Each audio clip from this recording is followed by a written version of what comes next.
Okay friends, હવે જે topic મારે ડિસ્કસ કરાવવાનો છે એ ટોપિક છે પૃષ્ઠતાણ. ઇંગ્લિશમાં એને કહેવામાં આવે છે સરફેસ ટેન્શન. આમ ખાસ અગત્યનો ટોપિક છે. તમારે લોકોએ સતત અહીંયા આગળ ધ્યાન આપવું પડશે. પૃષ્ઠતાણને સમજવા માટે આપણે કોઈ એક સપાટી છે એનો વિચાર કરીએ. યુ કેન સી ધેટ આ રીતે આપણે કોઈ એક સપાટી છે એને ધ્યાનમાં લઈએ. સપાટી તરીકે તમે કાગળની સપાટી વિચારી શકો અથવા કોઈ રૂમાલની સપાટી તમે વિચારી શકો. એના ઉપર કોઈ એલ લંબાઈનો પદાર્થ છે મૂકવામાં આવે. ધારો કે પેન છે એને રૂમાલની સપાટી અથવા તો કાગળની સપાટી ઉપર મૂકવામાં આવે. એ પરિસ્થિતિને હું આ રીતે બતાવું. ધારો કે આ રીતે સપાટી ઉપર કોઈ એલ લંબાઈનો પદાર્થ છે એને મૂકવામાં આવે. આની જે લેન્થ છે એ ધારો કે એલ છે. હવે તમને ખ્યાલ છે કે કોઈ રૂમાલની સપાટી અથવા કાગળની સપાટી ઉપર કોઈ પદાર્થને તમે મૂકશો તો એનો અધો દિશામાં આવશે વજન બળ. એગ્રી? ધારો કે અહીંયા આગળ જે પદાર્થ છે એનું દળ સ્મોલ એમ છે, એટલે અધો દિશામાં આનું વજન બળ આવશે. એ આવશે નોર્મલી mg. હવે તમે સપાટી જોશો તો એ સપાટી તમને આમ વળેલી જોવામાં આવશે રીતસર. You can see that. એ પરિસ્થિતિ હું તમને અહીંયા આગળ બતાવું. તમારે કોઈ આવી સપાટી છે એનો વિચાર કરવાનો છે. આ કાગળની સપાટી છે. સ્ટાર્ટિંગમાં તમારે એને આમ રાખવાની છે. એગ્રી? આમ. હવે આના ઉપર તમે આ કોઈ એલ લંબાઈની પેન છે એને મૂકો તો તમે જોઈશો તો એ નોર્મલી આમ વળેલી જોવામાં આવશે. કરેક્ટ? વળેલી જોવા મળે એનું મુખ્યત્વે કારણ શું છે? આ પેનનું અધો દિશામાં વજન. એ કેટલું હશે? Normally mg. હવે પેન છે એ નોર્મલી પડી જતી નથી. એનું મુખ્યત્વે રીઝન શું છે? આ સપાટી છે એ પેનને પકડી રાખે છે. કરેક્ટ? એટલે સપાટી છે એ પેન ઉપર બળ લગાડશે.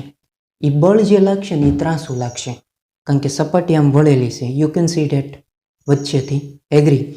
એટલે નોર્મલી જે બળ લાગશે જે બળ લાગશે એ નોર્મલી આમ લાગશે. યુ કેન સી ધેટ સપાટી છે આ પેન ઉપર બળ લગાડશે. એ બળ આ રીતે લાગશે બે સાઈડથી.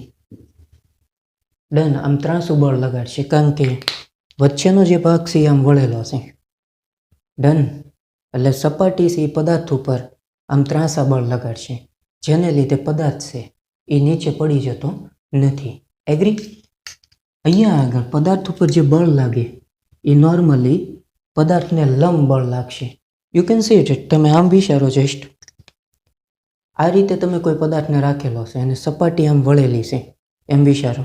આ બધી બાબતો તમારે જસ્ટ ઇમેજ કરવી પડશે તો જ સમજાશે. અને જે બળ લાગે આમ ક્રોસમાં લાગે જે સપાટી આ પદાર્થ ઉપર લગાડે છે. હવે તમે ચેક કરવા જઈશો તો બળ છે એ પદાર્થને લંબ રૂપે લાગે. You can see that. ભલે એ આમ છે પણ દેખાય એક્ઝેક્ટ 90 ખૂણે. એગ્રી? એટલે અહીંયા આગળ આપણે જસ્ટ લખીએ બળ છે એ સપાટીને સમાંતર છે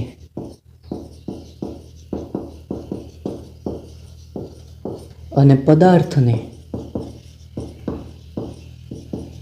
લંબ રૂપે લાગશે. એગ્રી? આ સેન્સમાં પૃષ્ઠતાણ છે એનું સૂત્ર આપણને મળશે. પૃષ્ઠતાણ છે એને આપણે કેપિટલ ટી વડે બતાવીએ. કરેક્ટ? એ થઈ જશે નોર્મલી F/L.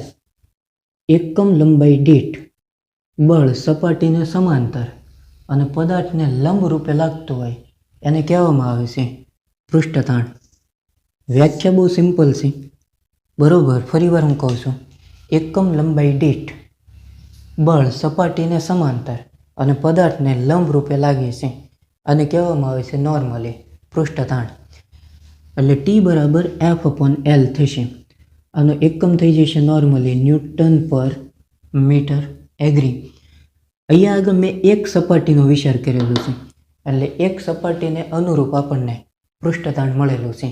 હકીકતની અંદર આ જે પદાર્થ છે એના ઉપર અહીંથી બળ લાગે અહીંથી ને બળ લાગે. કરેક્ટ. એટલે લંબાઈ તમારે 2 લેવી પડશે. આ ખાસ સમજવાનું છે, ક્લિયરિટી આવવી જોઈએ. જો એક જ સપાટી આ પદાર્થના કોન્ટેક્ટમાં હોય તો F/L આવે. અહીંયા આગળ 2 બળો લાગે છે, 2 સાઈડથી, અહીંયા આગળ ઓર અહીંયા આગળ. કરેક્ટ. તમે જસ્ટ આમ વિચારો, સપાટી આમ વળેલી છે એટલે એક ફોર્સ પદાર્થ ઉપર આમ લાગે અને બીજું ફોર્સ પદાર્થ ઉપર આમ લાગે. કરેક્ટ. એટલે 2 સપાટી છે કોન્ટેક્ટમાં આવી એટલે 2 સપાટી ઉપર આમ ત્રાંસા બળ લાગે. એગ્રી. તો અહીંયા આગળ લંબાઈ તમારે 2 લેવી પડશે. એક આ સપાટીની લેન્થ અને બીજી આ સપાટીની length. It's call L plus L એટલે શું થશે? Normally 2L. એટલે અહીંયા આગળ મારે લખવું પડશે F/2L. ક્યારે L લેવું ક્યારે 2L લેવું એની ક્લિયરિટી આવવી જોઈએ. કરેક્ટ. નોર્મલી 2 સપાટી હોય, 2 સપાટી ઉપર બળ લાગતું હોય તો 2L આવશે. એક સપાટી ઉપર બળ લાગતું હોય તો ખાલી L લેવાનું છે. આ ક્લિયર રહેવું જોઈએ. એગ્રી. અહીંથી તમે Fને કરતા બનાવો એટલે F થશે 2L × T. તો આ તમને બળ માટેનું એક સૂત્ર મળી ગયું જે તમારે સ્ટ્રેટ ફોરવર્ડ યાદ રાખવાનું રહેશે. ઓકે. સો આ પહેલી ડેફિનેશન થઈ ગઈ, પહેલું સૂત્ર એવું આ રીતે. હવે આપણે બીજી રીતે પૃષ્ઠતાણ છે એની વ્યાખ્યા આપીએ. એને સમજવા માટે આપણે કોઈ એક પાત્ર છે એનો વિચાર કરીએ. કોઈ કન્ટેનર છે એવું આપણે જસ્ટ વિચારીએ. આ પાત્રની અંદર કોઈ તરલ છે ભરવામાં આવે. ડન. તરલ તરીકે તમે પાણી લઈ શકો, કેરોસીન તેલ વગેરે તમે લઈ શકો. અહીંયા આગળ આપણે આ રીતે કોઈ તરલ છે એને ભરીએ. તમે જેમ જેમ તરલ ભરતા જશો એમ એમ તરલના અણુઓ છે એ ઉપર તરફ આવતા જશે. અમુક અણુઓ છે એ નોર્મલી ઉપર આવશે અને અમુક અણુઓ છે એ આ તળિયા આગળ રહેશે. કરેક્ટ. કોઈ ખાલી ડોલ હોય એમાં તમે પાણી રેડો તો નોર્મલી થશે કેવું? એ પાણી છે ઉપર આવશે. ઉપર આવશે એટલે એનો મતલબ એવો કરવાનો છે તમારે કે પાણીના જે અણુઓ છે એ નોર્મલી ઉપર આવે છે. એટલે અમુક અણુઓ છે એ નોર્મલી ઉપર આવશે અને અમુક અણુઓ છે એ તળિયા આગળ રહેશે. અને નોર્મલી ખાલી જે ડોલ છે એમાં તમે પાણી રેડશો એટલે એ ધીમે ધીમે ભરે. આપણે વાત થઈ ગઈ કે કોઈ પણ તરલ હોય એમાં જુદા જુદા સ્તર આવેલા હોય. કરેક્ટ. દરેકે દરેક સ્તર છે એનો વેગ અલગ અલગ હોય. હાવ સપાટી ઉપરનું જે સ્તર હોય એનો વેગ સૌથી વધારે હોય અને તળિયા આગળ જે સ્તર રચાતું હોય એનો વેગ સૌથી ઓછો હોય. આદર્શ પરિસ્થિતિની અંદર એ વેગ આપણે કેટલો લાવતા હતા? 0 લાવતા હતા. એગ્રી. સો આ બેઝિક આખો આઈડિયા છે જે એકદમ સિમ્પલ આખો આઈડિયા છે. હવે અહીંયા આગળ તમે તરલ ભરો છો એ પૈકી અમુક અણુઓ છે એ ફરજિયાત ઉપર આવે છે. કરેક્ટ. અધો દિશાની અંદર વજન બળ હોય mg, છતાં અણુઓ ઉપર આવે છે એટલે ગુરુત્વાકર્ષણ બળ વિરુદ્ધ અહીંયા આગળ કાર્ય થાય છે. એગ્રી. જે કાર્ય થશે એ નોર્મલી સ્થિતિ ઉર્જા સ્વરૂપે સંગ્રહિત થશે. એગ્રી. માની લો કે આ જે પેન છે એ અહીંયા આગળ છે અને મારે અહીંયા સુધી લાવવી છે તો મારે કાર્ય કરવું પડે. કરેક્ટ. જે કાર્ય થશે એ બધું કાર્ય આમાં સંગ્રહિત થશે ઉર્જા સ્વરૂપે. તમે કહેશો કઈ રીતે? જો આને હું મૂકી દઈશ તો આ નીચે આવશે. ઇટ્સ કોલ સ્થિતિ ઉર્જા છે એ કન્વર્ટ થઈ ગઈ ગતિ ઉર્જામાં. એગ્રી. એટલે કોઈ પણ તરલ હોય એને પાત્રની અંદર તમે ભરશો એટલે અમુક અણુઓ છે એ ફરજિયાત ઉપર આવશે ગુરુત્વાકર્ષણ બળની વિરુદ્ધ દિશામાં. કારણ કે વજન બળ જે લાગશે, ગુરુત્વાકર્ષણ બળ જે લાગશે એ અધો દિશામાં હોય. એની વિરુદ્ધ દિશામાં અણુઓ જશે.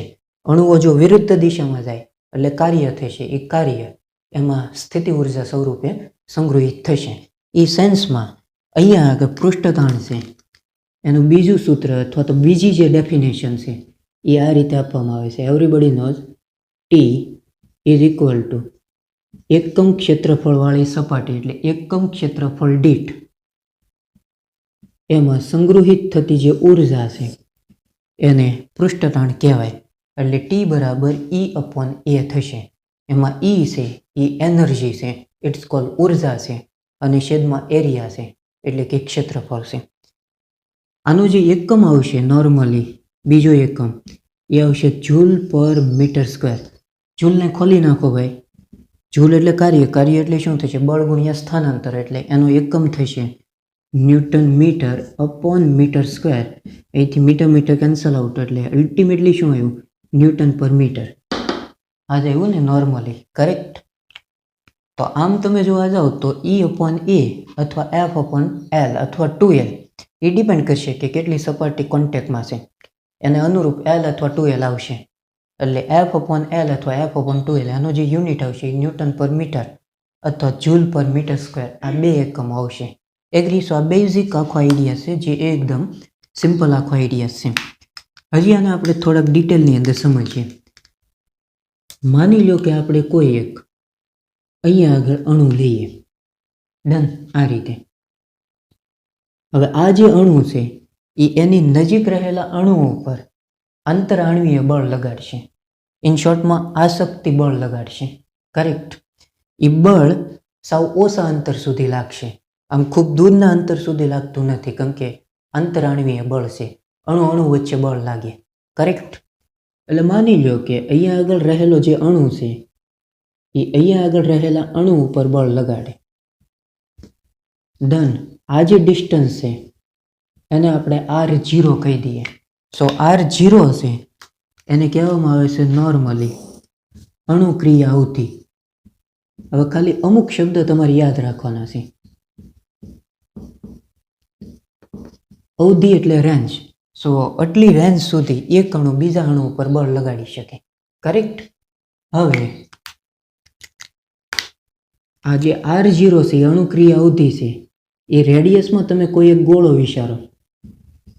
સપોઝ આ રીતે. અહીંયા આગળ હું 2 ડાયમેન્શનમાં ગોળો છે એ બતાવું છું, બાકી આમ આખો સ્ફેર બનશે. બરોબર? 3Dમાં તમે જસ્ટ વિચારો તો આખો આવો ગોળો બનશે. ડન.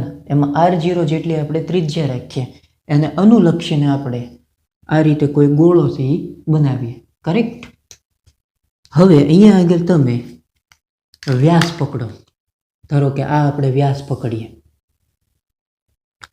તો તમે ચેક કરવા જઈશો તો વ્યાસની ઉપર જેટલા અણુ હશે એટલા જ અણુ નીચેના ભાગમાં હશે, કારણ કે વ્યાસ એટલે ગોળાને આપણે બે સમાન ભાગમાં વિભાજિત કરી નાખ્યા, બે ફાડિયા કરી નાખ્યા. કરેક્ટ? કોઈ ફૂટબોલનો દડો હોય અને તમે એક્ઝેક્ટ મધ્યમાંથી કાપી નાખો તો ઉપરનો ભાગ જેટલો હોય એટલો જ ભાગ નીચેનો હોય. એવી રીતે અહીંયા આગળ વિચારવાનું છે. એટલે વ્યાસની ઉપરનો જે ભાગ છે એમાં જેટલા અણુ હોય એટલા જ અણુ વ્યાસની નીચેના ભાગમાં હશે. એટલે ઉપર માનો કે 100 અણુ આવેલા હોય તો નીચેના ભાગમાં કેટલા અણુ આવેલા હશે? 100. ઇન શોર્ટમાં અહીંયા આગળ 100 અણુ હોય તો અહીંયા આગળ 100 અણુ હોય તો નેટ આ ગોળા ઉપર કોઈ ફોર્સ લાગે નહીં, કારણ કે ઉપર જેટલા અણુ હશે એટલા જ નીચેના ભાગમાં અણુ હશે. એટલે નેટ ફોર્સ છે એ કેટલું થઈ જશે? નોર્મલી 0. એટલે આ ગોળો એમનામ પડ્યો રહેશે. કરેક્ટ? એના ઉપરનું પરિણામી જે બળ છે એ 0 થઈ જશે. એટલે આ ગોળા ઉપર કોઈ બળ નહીં લાગે. એગ્રી? એટલે નેટ ફોર્સ છે 0 થશે. પછી આપણે જસ્ટ અહીંયા આગળ કોઈ બીજો અણુ છે એનો વિચાર કરીએ. એટલે આ રીતે આપણે કોઈ એક સેકન્ડ ગોળો વિચારીએ. હકીકતમાં આ જે ગોળો અહીંયા આગળ તૈયાર છે અને કહેવામાં આવે છે નોર્મલી અણુક્રિયા ગોળો. મસ્ત નામ છે. એટલે અહીંયા આગળ આપણે કોઈ એક બીજો અણુક્રિયા ગોળો છે એ વિચાર્યો. ડન. એમાં માની લો કે અહીંયા આગળ કોઈ એક અણુ આવેલો છે, એના બે ફાડા કરી નાખો. એટલે જસ્ટ આ રીતે. હવે તમે ચેક કરવા જઈશો તો આ જે અણુક્રિયા ગોળો છે એનો થોડોક ભાગ છે એ તરલની બહાર છે. કરેક્ટ? અને થોડોક ભાગ છે વ્યાસ ઉપરનો એ અંદર આવેલો છે. તમે સીધો હિસાબ લગાવો. આ જે વ્યાસ છે એની નીચે અણુઓની સંખ્યા વધારે છે અને વ્યાસની ઉપર અણુઓની સંખ્યા ઓછી છે, કારણ કે ગોળાનો અમુક ભાગ છે એ તરલની બહાર છે. એગ્રી? એટલે તમે કહી શકો કે અહીંયા આગળ માની લો કે 100 અણુઓ હોય તો અહીંયા આગળ ધારો કે 20 અણુઓ હોય તો અલ્ટિમેટલી જે બળ લાગશે એ કઈ દિશામાં લાગશે? નીચે તરફ, કારણ કે નીચેના ભાગમાં અણુઓની સંખ્યા વધારે છે, જ્યારે ઉપરના ભાગમાં અણુઓની સંખ્યા કેવી છે? ઓછી છે. એટલે નેટ જે ફોર્સ લાગશે આ ગોળા ઉપર એ અધો દિશામાં લાગશે, અને એ ફોર્સ કેટલું હોય છે? નોર્મલી F જેટલું. એગ્રી? એટલે આ ગોળા ઉપર નેટ ફોર્સ લાગશે જે કઈ દિશામાં આવશે? અધો દિશામાં. ડન. પછી સપાટી ઉપર આપણે અણુ વિચારીએ, એક્ઝેક્ટ અહીંયા આગળ અણુ છે એનો વિચાર કરીએ, અને આ રીતે આપણે કોઈ R ત્રિજ્યાવાળો કોઈ અણુક્રિયા ગોળો છે એ આપણે બનાવીએ. છે બધા 3Dમાં, ખાલી બતાવું છું હું તમને 2Dમાં છે, બાકી બધા ગોળાઓ 3Dમાં, ખાસ ધ્યાન રાખજો. હવે અહીંયા આગળ તમે આ રીતે કોઈ વ્યાસ વિચારો. ડન. હવે અહીંયા આગળ ક્લિયર કટ થવું જોઈએ. આ જે ગોળો છે એનો અડધો ભાગ તરલની બહાર છે, એટલે ત્યાં આગળ કોઈ અણુઓ નથી તરલના, અને બાકીનો અડધો ભાગ છે તરલની અંદર છે, ત્યાં આગળ અણુઓ છે. પણ ઉપરના ભાગમાં એકે અણુ નથી, નીચેના ભાગમાં અણુઓ છે. એટલે માની લો કે અહીંયા આગળ 100 અણુઓ હોય તો ઉપરના ભાગમાં કેટલા અણુઓ છે? 0. ત્યાં આગળ તરલ જ નથી, ખાલી હવા છે. એટલે અડધો ભાગ છે એ ગોળાનો હવામાં છે, અને અડધો ભાગ છે એ તરલની અંદર આવેલો છે. એગ્રી? તો અહીંયા આગળ તમે ચેક કરવા જશો બાળકો, તો બળ છે એ અધો દિશામાં લાગશે, કારણ કે આ વ્યાસ છે એની નીચેના અડધા ભાગમાં 100 જેટલા અણુઓ છે. ધારો કે હું આંકડો એટલા માટે લઉં જેથી કરીને ક્લિયર કટ સમજાય, બરોબર? બાકી ઘણા બધા અણુઓ છે આવેલા હશે, અને ઉપરના ભાગમાં અણુ જ નથી, એટલે જે નેટ ફોર્સ લાગશે એ કેટલું લાગશે? F જેટલું. પણ કઈ દિશામાં? અધો દિશામાં F જેટલું બળ લાગશે. એગ્રી? હું હકીકતમાં સમજાવવા માંગુ છું કે ઓલી જે સપાટી છે આમ દેખાય આપણને, એ વળે કઈ રીતે એની હું ખરેખર વાત કરું છું. ટેક એન એક્ઝામ્પલ, કોઈ કેસ નળી હોય, ટેસ્ટ ટ્યુબ, એની અંદર તમે કોઈ તરલ ભરશો, દાખલા તરીકે પાણી, અને તમે એનું નિરીક્ષણ કરશો તો એ સપાટી છે એ તમને એક્ઝેક્ટ આમ વળી ગયેલી જોવા મળશે. એનું રીઝન શું છે એ હું અહીંયા આગળ સમજાવવા માંગુ છું. હકીકતની અંદર જે કેસ નળી છે એની જે સપાટી છે ત્યાં આગળ રહેલું જે તરલ છે એ સપાટીના કોન્ટેક્ટમાં હશે. અહીંયા આગળ સપાટી છે એટલે અહીંયા આગળ તરલ છે સપાટીના કોન્ટેક્ટમાં હશે. એટલે સપાટી અને તરલ એ બેયના અણુઓ આસક્તિ બળો એટલે કે આંતરઆણવીય બળથી જકડાયેલા હોય, એને લીધે ઓલો વચ્ચેનો જે ભાગ છે એ સહેજ વળેલો જોવા મળશે. નો ડાઉટ તરલ છે એ અદબનીય હશે, એટલે આટલું બધું આમ બેન્ડ થયેલું નહીં જોવા મળે, કરેક્ટ, પણ જોવા મળશે તમને, બરોબર? એટલે એ પરિસ્થિતિ કઈ રીતે આમ વળી ગયેલી જોવા મળે એની હું અહીંયા આગળ ડિસ્કશન કરું છું, બરોબર? હકીકતની અંદર અહીંયા આગળ અધો દિશામાં બળ લાગશે, કારણ કે અડધા ભાગમાં અણુ આવેલા છે જે અધો દિશામાં બળ લગાડશે. વાસ્તવની અંદર છે ને નોર્મલી સપાટી આમ હોય એનું રીઝન આ આપણને માલુમ પડ્યું કે અધો દિશાની અંદર અહીંયા આગળ બળ લાગશે. આ ઉપરાંત અહીંયા આગળ રહેલું જે તરલ છે ને અહીંયા આગળ રહેલું જે તરલ છે એ આમ સાઈડમાં બળ લગાડશે, એક્ઝેક્ટ આ રીતે. ડન. એને હું આ રીતે બતાવું, ત્રાંસા બળ લાગશે. માની લ્યો કે આ કોઈ અણુક્રિયા ગોળો છે, તો અહીંયા આગળ રહેલું જે તરલ છે તમે આખો વિચાર આમ કરો, કરેક્ટ? એટલે આમ અહીંથી આ રીતે છે, અહીંથી આમ છે, એટલે આખો આકાર આમ છે, એટલે આમ ફોર્સ લાગશે અને આ બાજુ આમ ફોર્સ લાગશે. એટલે એક ફોર્સ આમ લાગશે અને બીજું જે ફોર્સ છે એ આમ લાગશે. ડન. એટલે પરિસ્થિતિ આવી છે ને, એક બળ આમ લાગે, બીજું બળ આમ લાગે.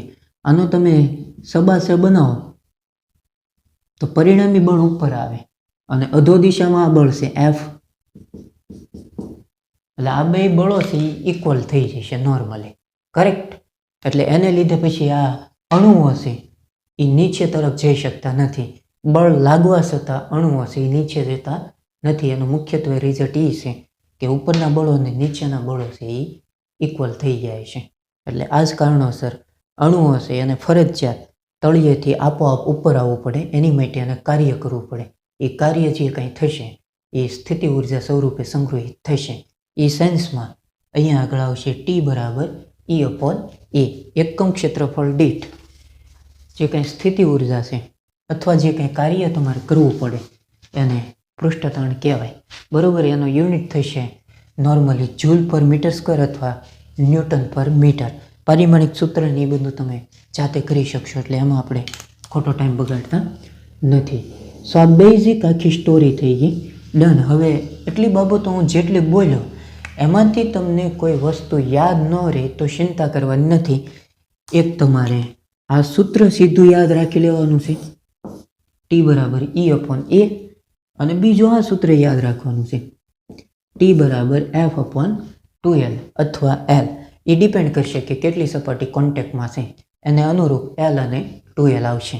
બરાબર. બાકીનું આ કોઈ વસ્તુ યાદ ન રહી તો એની હારે આપણે કોઈ લેવા દેવા નથી, પણ સૂત્ર હારે લેવા દેવા છે. બને એવો પ્રયત્ન કરજો કે આ બધી વસ્તુઓ છે એ યાદ રહે. આવું પછી એમના પાસ નથી કરવાનું. બરાબર. અમુક તો એવા હોય કે સાહેબ યાર યાદ જ નથી રહેતું, શું કરશો? કંઈ નહીં, ઘરે જઈને ગોદડું ઓઢીને સૂઈ જાય, બીજું તો શું કરીએ આપણે? રેડી. એટલે યાદ રાખવાનો પ્રયત્ન કરવાનો છે, કારણ કે આ ચેપ્ટર છે એ ખાસ અગત્યનું ચેપ્ટર છે અને ભવિષ્યની અંદર નો યુઝ છે એ બહુ સારી સારી જગ્યાએ છે એ કરવામાં આવશે. ઓકે, હવે થોડાક આની અંદર આગળ જઈએ. માની લો કે આપણે આ રીતે કોઈ એક અહીંયા આગળ ધારો કે આપણે કોઈ એક યુ આકારની ફ્રેમ છે એનો વિચાર કરીએ. આ રીતે આપણે જસ્ટ લઈએ ફ્રેમને. તમે સ્વામિનારાયણનું ટીલું જોયું હશે, કરેક્ટ? એ નોર્મલી આમ જ હોય, યુ આકારનું જ હોય. એમાં ભાઈ આમ આડો થઈને સૂતો હોય તો એ ટીલું આમ આવે. એગ્રી? એ પરિસ્થિતિ આ છે. બરોબર. તમે જસ્ટ એવું વિચારો.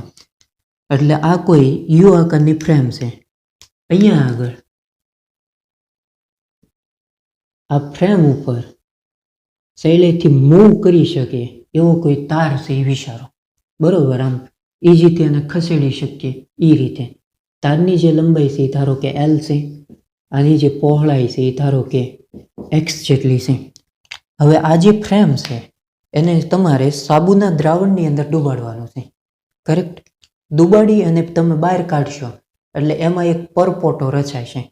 આઈ થિંક તમે આ બધા પ્રયોગો છે એ કરી ગયા. નાના હશો ત્યારે તમે રમતમાં ત્યારે ખબર નહોતી કે આ આખો કોન્સેપ્ટ છે એ પૃષ્ઠતાણનો છે.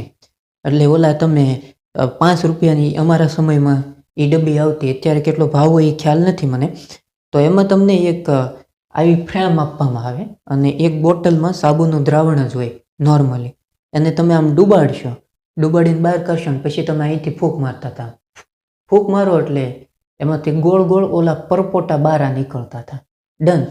એવી જ રીતે અહીંયા આગળ યુ આકારની ફ્રેમ છે, એને તમે સાબુના દ્રાવણની અંદર ડુબાડશો અને ડુબાડીને બહાર કાઢશો એટલે ત્યાં આગળ એક પરપોટો જેને ફિલ્મ કહેવાય એ ફિલ્મ રચાય છે. આટલા વિસ્તારની અંદર નોર્મલી ફિલ્મ રચાય. ડન. હવે માની લો કે મારે એરિયા વધારવો છે. સ્ટાર્ટિંગમાં ધારો કે X જેટલી પહોળાઈ છે, L જેટલી લંબાઈ છે, તો શરૂઆતનો જે એરિયા આપણને મળશે A1 એ કેટલો આવશે? L ઇન્ટુ X, લંબાઈ ગુણ્યા પહોળાઈ. લંબચોરસ ફ્રેમ તમે વિચારો. ડન. હવે એરિયા મારે વધારવો છે તો હું શું કરીશ? આ જે મૂવેબલ તાર છે, ખસેડી શકાય એવો જે તાર છે, એને આ દિશામાં હું સહેજમ તો ધક્કો મારીશ. હા, સહેજમ તો એ બાજુ ધક્કો મારીશ એટલે આનો એરિયા છે એ વધી જશે. સ્ટાર્ટિંગમાં એટલો એરિયા હતો, હવે એટલો એરિયા છો એટલે એરિયામાં એટલો વધારો શું કહેવાય, કરેક્ટ? ધારો કે તમે ડેલ્ટા X જેટલો તાર છે અને ખસેડો આ બાજુ, તો એરિયા આપણને કેટલો મળશે? L. આ થોડું બદલાય, લેન્થ એની જ રહેશે તારની, ખાલી જે બદલાય એ પહોળાઈ બદલાય. હવે નવી પહોળાઈ કેટલી મળશે? X plus delta X. આ નવો એરિયા તમને મળ્યો. એગ્રી?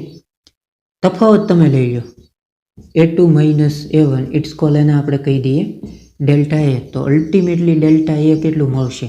A2 એટલે આ થઈ ગયું નોર્મલી, એમાં L ને અંદર જવા દઈએ એટલે LX plus L delta x minus a1 એટલે lx, આ કેન્સલ.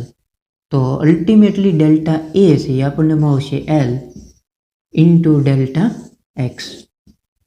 તો ક્ષેત્રફળમાં આટલો વધારો થશે.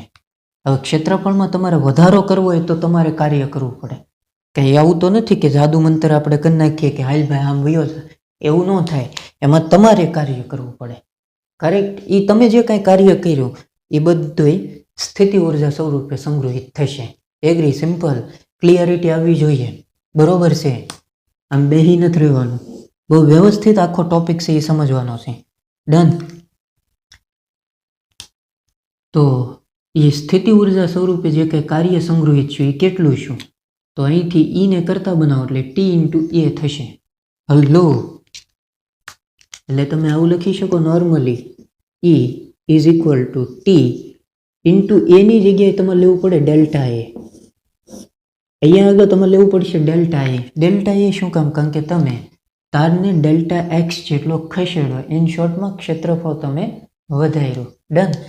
ક્ષેત્રફળ ઘટાડવા માટે તમારે કાર્ય કરવું પડે. એટલે ઇટ્સ કોલ અહીંયા આગળ તમારે લેવું પડે ડેલ્ટા એ. એગ્રી? હવે આ ડેલ્ટા એની જગ્યાએ તમે કિંમત મૂકી દો અહીંયા આગળ. એટલે E બરાબર ટી ડેલ્ટા એ બોલે તો L ઇન્ટુ ડેલ્ટા એક્સ. થોડીક અહીંયા આગળ ક્લિયરિટી આપો. હવે ઓલો જે પરપોટો રચાણો, ફિલ્મ જે રચાણી અહીંયા આગળ યુ આકારના ફ્રેમમાં, એમાં બે સપાટી ખુલ્લી છે, બે સપાટી ઓપન છે. જે ફિલ્મ રચાય એમાં આ બાજુ હવા છે અને આ બાજુ હવા છે. તમે આ રીતે સામાન્ય રીતે વિચાર કરો ને કે આવી કોઈ ફિલ્મ રચાય, આ રીતે પરપોટો રચાય છે. કારણ કે લંબચોરસ ફ્રેમ છે એટલે પરપોટો છે એ લંબચોરસ રચાય છે. એટલે પરપોટાનો આ ભાગ ખુલ્લો કહેવાય અને આ ભાગ એ ખુલ્લો કહેવાય પાછળનો. એટલે આ બાજુ હવા છે, આ બાજુ હવા છે. એટલે આને બે મુક્ત સપાટી કહેવાય. એટલે આ બાજુ તમારે L લેવી પડે, આ બાજુ તમારે L લેવી પડે. એગ્રી? એટલે L ન આવે અહીંયા આગળ. અહીંયા આગળ શું આવશે? Normally 2L. કારણ કે પરપોટાને બે મુક્ત સપાટી હોય. એવી જ રીતે રિંગ હોય. રિંગ તમે નાના હતા ત્યારે તમને રિંગ આપવામાં આવતી, ઓલું જે રમકડા તરીકે. અને એક બોટલમાં દ્રાવણ હોય, એ રિંગને તમે દ્રાવણમાં ડૂબાડો, ડૂબાડીને કાઢી લેશો એટલે ઓલી રિંગ ઉપર એક પરપોટો રચાય છે, એ ગોળ હોય. કરેક્ટ? પછી અહીંથી આમ ફૂંક મારો તમે, આમ આ રીતે આમ ફૂંક મારશો એટલે રિંગમાંથી પરપોટો છૂટો પડશે અને હવામાં એ તરવા લાગશે. ઇટ મીન્સ ઉડશે. બધી ઘણા બધા પરપોટા એકસાથે નીકળતા હોય. રેડી? એટલે એ પરપોટો જે રચાય એને બે મુક્ત સપાટી હોય. ઇવન રિંગમાં જે પરપોટો રચાય એમાંય બે મુક્ત સપાટી હોય. પછી બુંદ હોય, બુંદ, મોટા બુંદ તમે જોયું? બુંદની અંદર તરલ હોય આખું. તો બુંદને એક જ મુક્ત સપાટી હોય. કારણ કે અંદરના ભાગમાં તરલ હોય, બહારના ભાગમાં હવા હોય. પરપોટાની અંદર હવા હોય, બહારે હવા હોય. એટલે એને બે મુક્ત સપાટી થાય. એ તો નેક્સ્ટ એપિસોડની અંદર આપણે પાછા લેવાના છીએ, બુંદ અને પરપોટો. એટલે અહીંયા આગળ મોટી 2L dx તમારે લખવું પડે. ક્લિયર થાય છે? કારણ કે અહીંયા આગળ જે લંબચોરસ પરપોટો રચાય છે, જે લંબચોરસ ફિલ્મને બીજું કહેવામાં આવશે કપોટી.